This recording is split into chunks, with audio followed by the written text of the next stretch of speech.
Writes, "Hi AMC, great show, very informative."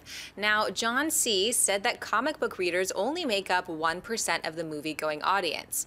How about those who read the book first? Because I always hear when I see a plot hole or something to read the book. Are they a super minority too, or a larger group of people? Because the snobbiness irritates me. Thanks, and bring on the filthy. It's the best filthy. It is the best of all the filthies. That's a really great question. I think it depends on the book. I think there are some books that your audience will have a higher percentage of the thing. Like, let's look at the Tom Hanks Da Vinci Code. Right, Harry Potter. Harry Potter, there was an awful lot. I mean, still not breaching the 10% thing, but probably a lot more significant than those who read the comic books. I actually personally have a rule. If a movie is coming out and is based on a book, and I know the movie's coming out about 2 or 3 years, I have a rule. I will not read the book. Because I want to watch the movie and take the movie for as it chooses to present itself. I don't want to read the book and then form my own ideas about what the movie is supposed to be. And that's just for me. And so I did that with Hunger Games, and I'm really glad that I did.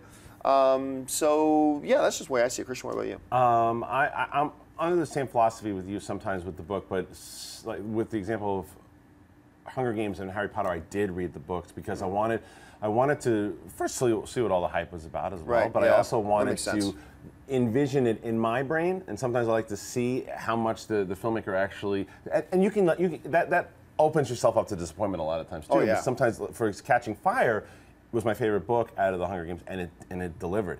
But as far as the percentage question goes, though, I think it's closer to the 10% of book readers because there's a little more coverage on it, I think, in mainstream media about books, more so than there is in comics a lot of the times. So I think that's why the percentage might be higher.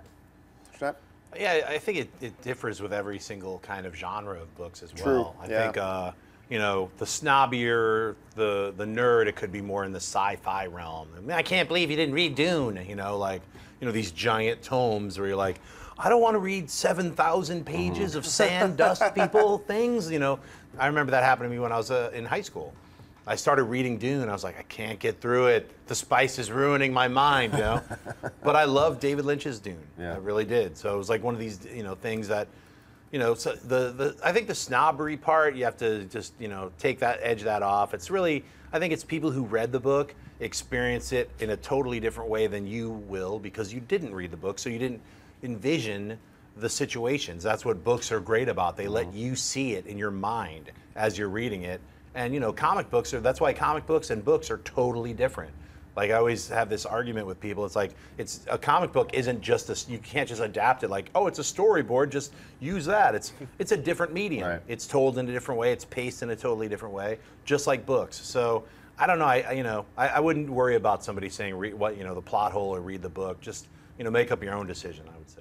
Hey everyone, if you liked this video, click that thumbs up button and make sure to subscribe to our AMC Movie News YouTube channel. It's free and helps you stay up to date with all the latest movie news, as well as our daily AMC movie talk show. Also, make sure that you follow us on Facebook and Twitter to stay up to date with all of our special promotions, contests, and prize giveaways.